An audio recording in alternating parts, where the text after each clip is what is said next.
We all know a bully. That one person who uses their power to make your life a living hell. The one who thinks they are untouchable. I had a bully named Liam. He tormented me all through high school. He made me feel small, invisible, like I didn't matter.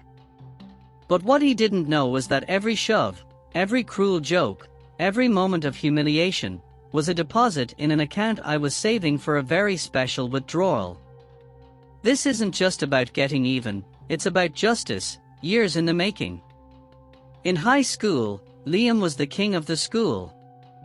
Star quarterback, most popular guy, and my personal nightmare. He and his crew made it their mission to make my life miserable. They'd call me EZ, short for easy to mess with. I remember one time, during the annual science fair, he swapped my project with a ridiculous, broken contraption. My humiliation was his victory lap. But even then, I knew I wouldn't forget. After graduation, I moved on. I went to a top university, focused on my engineering degree, and climbed the corporate ladder. I didn't get revenge with my fists or my words. I got revenge with my life. Every promotion was a step forward, and with every step, the gap between us grew wider. I hadn't forgotten Liam, but I didn't let him define me. I was building something he could never touch, a successful career built on integrity and hard work. Years passed. I became a senior engineer at a leading tech firm. Our next big move: acquiring a struggling competitor. I was put in charge of the due diligence. Imagine my surprise when I walked into the main boardroom to meet the company's head and saw Liam. He was older, more polished, but the same arrogant smirk was there. He even tried to use my old high school nickname. "Look what we have here," he said. Little EZ all grown up. The blood ran cold in my veins. This wasn't a coincidence. This was an opportunity. Liam's company was a mess. Their tech was outdated, their finances were a train wreck, and their leadership was non-existent. He hadn't changed.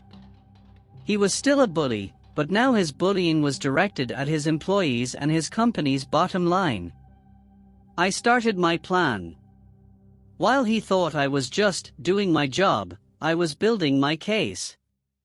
I found evidence of reckless spending, bloated budgets, and a massive debt that they were trying to hide. This wasn't about a high school bully anymore. This was about a fraudster who was about to get exposed. The grand finale came during the final acquisition meeting. All the investors were there, ready to sign the deal. Liam, in his element, gave a polished presentation, bragging about his company's growth and potential.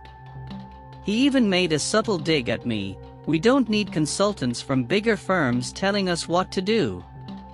That's when I raised my hand. And with a single, respectful but devastating question, I exposed his entire lie. I asked him, "Mr. Harrison, your projection shows a 25% growth next quarter.